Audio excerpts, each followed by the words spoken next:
Different education point में आपका स्वागत है। मैं इंद्रजीत सिंह आपको ज्योग्राफी के बारे में थोड़ा बहुत बताऊंगा जितनी मुझे नॉलेज है। तो बात करें हम ज्योग्राफी में, तो सबसे पहले हम बात करते हैं भूगर्भ की। सिंपल सी थिंग है, भूगर्भ हमारा धरातल, आंतरिक संरचना कि ये कैसे बना हुआ है, इसकी कुछ सिंपल बातें सबसे पहले, फिर डीपली बात करेंगे। तो सबसे बात करते हैं हम पहले त्रिज्या की। जो पृथ्वी की त्रिज्या है ये 6371 किलोमीटर, ठीक है। इसके आगे बात करें हम, पृथ्वी का जो औसत घनत्व है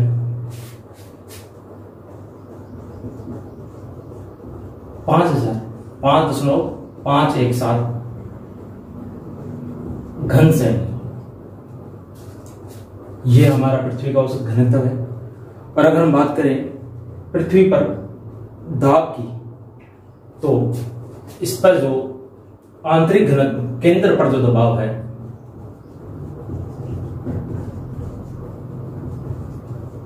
वो 3600 किलो बार के लगभग है। ये तो है हमारी कुछ बातें। त्रिज्या 6371 किलोमीटर, घनत्व 5.517 घन सेमी, और केंद्र पर जो दबाव है अंतरम कोर पर 3600 किलो बार का है। अब इन बातों के अलावा जैसे बात करें घनत्व की, तो जो घनत्व है इसके बारे में कैवेंडिश एक विद्वान थे जिन्होंने 1798 में न्यूटन का जो गुरुत्वाकर्षण सिद्धांत है उसके आधार पर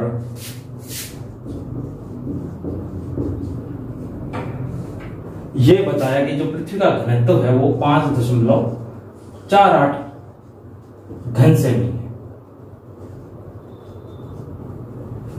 उसके बाद में जब सैटेलाइट की खोज हुई 1950 के दशक में, तब पृथ्वी का जो पूर्ण रूप से घनत्व आया वो 5.517 वर्ग घन सेमी के इक्वल आया। तो ये तो थी हमारी पृथ्वी के भूगर्भ की कुछ जानकारी कि वो किसके आधार पे है। कैवेंडिश ने 1798 में न्यूटन के गुरुत्वाकर्षण सिद्धांत के आधार पर 5.48 घन सेमी इसका घनत्व बताया। अब बात करें हम इसकी जानकारी की कि जो भूगर्भ है, भूगर्भ की जानकारी के स्रोत क्या क्या होते हैं, तो उनकी बात अगर हम करें तो इसे हम मुख्य रूप से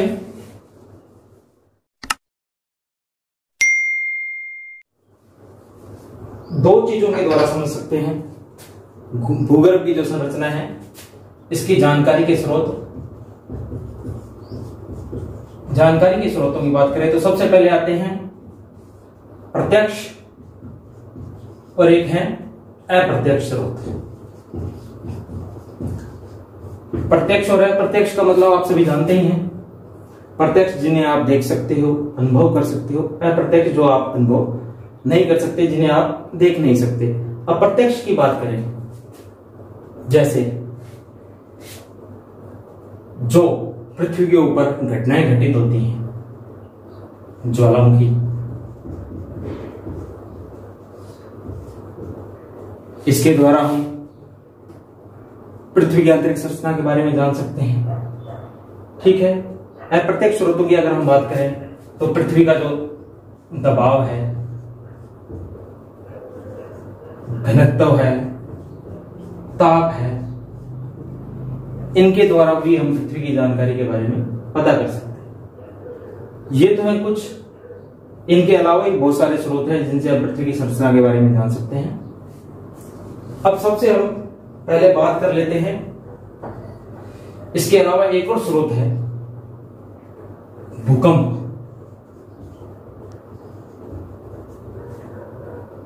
भूकंप के द्वारा भी हमें पृथ्वी की आंतरिक संरचना के बारे में जानकारी मिलती है। अब भूकंप के द्वारा हमें पृथ्वी की आंतरिक संरचना के बारे में जो जानकारी मिलती है उसकी बात करें हम, भूकंप के द्वारा पृथ्वी के ऊपर तरंगें उत्पन्न होती है। जो पृथ्वी के केंद्र से होकर गुजरती हैं, ये भूकंप से तरंगे जो उत्पन्न होती हैं वो 3 प्रकार की होती है मुख्य रूप से। आगे इनका भी डिवाइडेशन है, पी,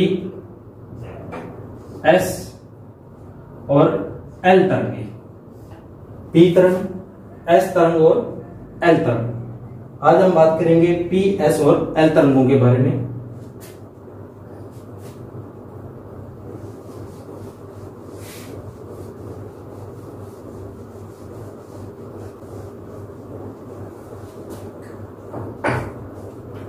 अब हम बात करें कि ये पी, एस और एल तरंगे वास्तव में है क्या।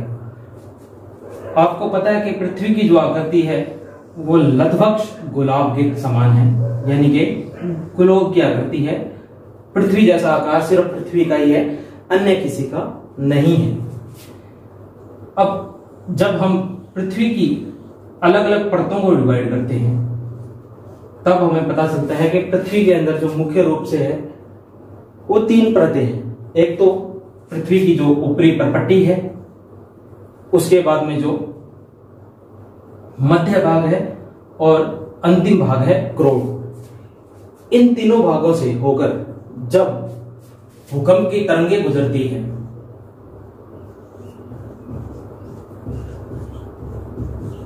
तब उन तरंगों की गति हर परत पे अलग अलग प्रकार की होती है।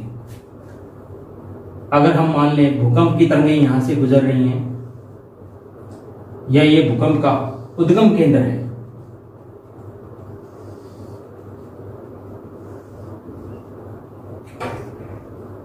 जब यहां से तरंगे गुजरती हैं तो ये बीच में छाया क्षेत्र का निर्माण करती हैं। यहां पर इन भागों में लगभग 103 डिग्री से लेकर 143 डिग्री, कुछ जगहों पे कुछ बुक्स में इसको 105 डिग्री से 145 डिग्री के बीच का भी बताया गया है। इस भाग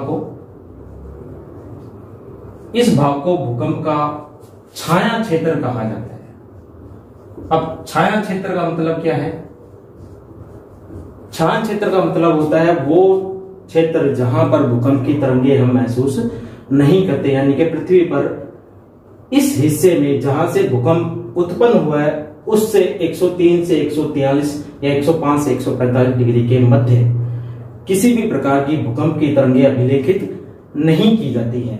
इसे भूकंप का छाया क्षेत्र कहा जाता है। अब इन तरंगों की कुछ विशेषताएं हैं जिनकी हमने बात करी थी, पी तरंग, एस तरंग और एल तरंग। इन सभी की अपनी अपनी कुछ विशेषताएं होती हैं। जैसे हम बात करें सबसे पहले पी तरंगों की। पी तरंगों की क्या खासियत है? एक तो ये धरातल पर सबसे पहले उत्पन्न होती हैं। इसे प्राथमिक तरंग भी कहा जाता है। पी तरंग, इसे प्राथमिक तरंग भी कहा जाता है। धरातल पर सबसे पहले या सिस्मोग्राफ पर, जिसे हम भूकंप अभिलेखी यंत्र के नाम से जानते हैं, सिस्मोग्राफ पर सबसे पहले अभिलेखित होने वाली तरंग पी तरंग है, जिसे हम प्राथमिक तरंग के नाम से भी जानते हैं। इसकी जो गति है वो 8 किलोमीटर प्रति सेकंड होती है। प्राथमिक तरंग। अब इसकी विशेषताएं क्या है? जो पी तरंग है उसे जो आवृत्ति है वो ध्वनि तरंगों के समान है, यानी कि ये ध्वनि तरंगों के समान गमन करती हैं। अब पी तरंगों से क्या प्रभाव पड़ता है उसकी भी हम बात कर लें। अब देखिए, जो पी तरंगे हैं वो आगे पीछे की तरफ गमन करती हैं। इसके कारण जो हमारी चट्टानें हैं उनके ऊपर संकुचन होता है और फैलाव होता है। ये इंपॉर्टेंट चीज है। पी तरंगे, प्राथमिक तरंगे 8 किलोमीटर प्रति सेकंड की गति से चलती हैं। पी तरंगे ध्वनि तरंगों के समान हैं और पी तरंगों के द्वारा जो चट्टानें हैं उनमें संकुचन और फैलाव उत्पन्न होता है। सबसे तीव्र गति से चलने वाली तरंगें भी पी तरंगे ही हैं। धरातल पर सबसे पहले अभिलेखित होने वाली तरंगे भी पी तरंगे ही हैं, और एकमात्र ऐसी तरंग जो ठोस, द्रव व गैस सभी प्रारूपों में या सभी माध्यम के माध्यम से गमन करती है। हर माध्यम में से, यानी कि धरातल से, केंद्र से होकर गुजरती है, ठोस भाग से भी, द्रव भाग से भी ये गमन करती है। तो ये तीनों प्रकार के जो पदार्थ हैं उनसे पी तरंगे गमन करती हैं। अब है सेकंड हमारी तरंगे, एस तरंगे।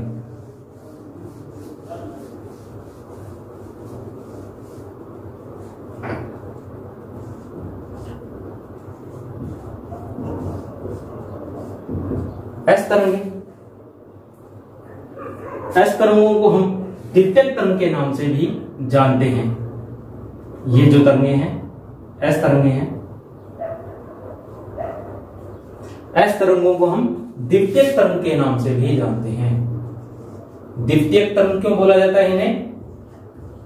क्योंकि पी तरंगों के बाद में धरातल पर जो गमन करती हैं या सिस्मोग्राफ पर जो सेकंड नंबर पर अभिलेखित होती हैं वो तरंगे एस तरंगे, इसलिए इन्हें द्वितीयक तरंगे भी कहा जाता है। अब हम इनकी बात करें, ये जो गमन करती हैं, जैसे पी तरंगों की तो हमने बात करी थी, जल तरंग सॉरी ध्वनि तरंगों की तरह गमन करती हैं, जबकि जो एस तरंगे हैं वो प्रकाश तरंगों के समान और जल तरंगों के समान गति करती है। प्रकाश तरंग और जल तरंगों के समान इनके द्वारा गति की जाती है। अब इनकी जो गति है उसकी बात करें तो इनकी जो गति है वो 6 किलोमीटर प्रति सेकंड होती है। तो इस तरंगे द्वितीयक तरंगे हैं, प्रकाश तरंगों और जल तरंगों के समान गति करती हैं और 6 किलोमीटर प्रति सेकंड इनकी गति होती है। अब इनके द्वारा प्रभाव क्या पड़ता है चट्टानों पर? अब उनकी बात करें तो जो एस तरंगे हैं उनके द्वारा चट्टानों पर उभार व गर्त बनते हैं। उभार व गर्तों का निर्माण होता है और इनका जो संचरण है वो चट्टानों के समकोण पर पाया जाता है, यानी कि ये समकोण पर चलेंगी ये तरंगे, जिसकी वजह से चट्टानों में उभार और गर्तों का निर्माण होता है। तो ये थी हमारी एस तरंगे। द्वितीय तरंग है, प्रकाश तरंगों जल तरंगों के समान होती हैं, गति 6 किलोमीटर प्रति सेकंड होती है, इनसे चट्टानों में उभार और गर्त बनते हैं। अब जो इनकी आवृत्ति है पी तरंगों की और एस तरंगों की, ये मार्ग किस प्रकार का अपनाती हैं? जैसे पृथ्वी की अगर हम आकृति की बात करें इस तरीके से, ये कर्व है, इसके मध्य से होकर गुजर रही हैं। तो जो पी तरंगे और एस तरंगे हैं इनका जो मार्ग होता है, इनका मार्ग होता है अवतल, यानी कि पी तरंगे और एस तरंगे अवतल मार्ग को अपनाकर आगे गमन करती है। तो ये है पी तरंगे और एस तरंगों की बात। अब जो तीसरी तरंग है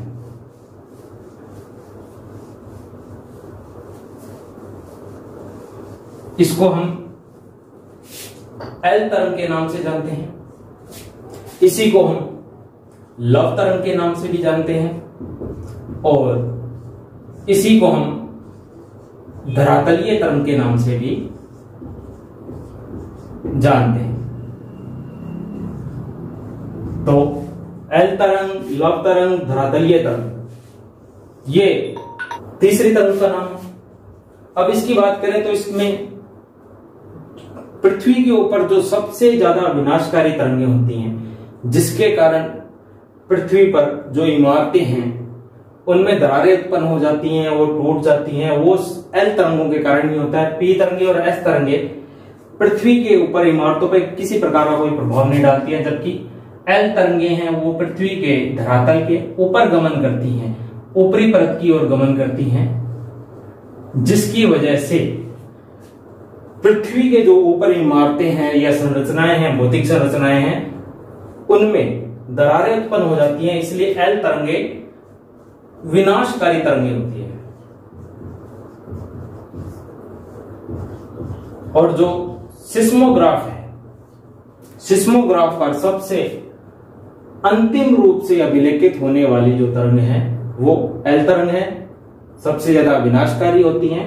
अब हम बात करें इसकी कि ये गमन करती हैं, इसका मार्ग आपको मैंने अभी बताया था कि इसका जो गमन है वो पृथ्वी के धरातल पर होता है, धरातल के साथ साथ गमन करती हैं, इसीलिए जो इसका गमन का मार्ग है वो उत्तल होता है। एल तरंगे उत्तल मार्ग का अपसरण करती हैं, जबकि पी तरंगे और एस तरंगे हमारी वो अवतल मार्ग का अपसरण करती हैं, जबकि उत्तल मार्ग एल तरंगों के द्वारा अपनाया जाता है। सबसे ज्यादा विनाशकारी तरंगे होती हैं। अब हम बात करें इसकी गति की, तो जो एल तरंगे हैं उसकी जो अधिकतम गति होती है वो होती है 3 किलोमीटर प्रति सेकंड। तो एल तरंगे विनाशकारी तरंगे हैं, उत्तल मार्ग का अपसरण करती हैं, 3 किलोमीटर प्रति सेकंड की इनकी गति होती है। तो हमने आज बात करी है 3 प्रकार की तरंगों की, पी, एस और एल तरंगे। पी और एस अवतल मार्ग, एल तरंग उत्तल मार्ग। अब हम बात करें एल तरंगे, ये ठोस में से गमन करती है। एल तरंगे ठोस के अंदर से गमन करती हैं, जबकि एस की हमने बात नहीं करी थी, ये भी ठोस मार्ग के द्वारा गमन करती है।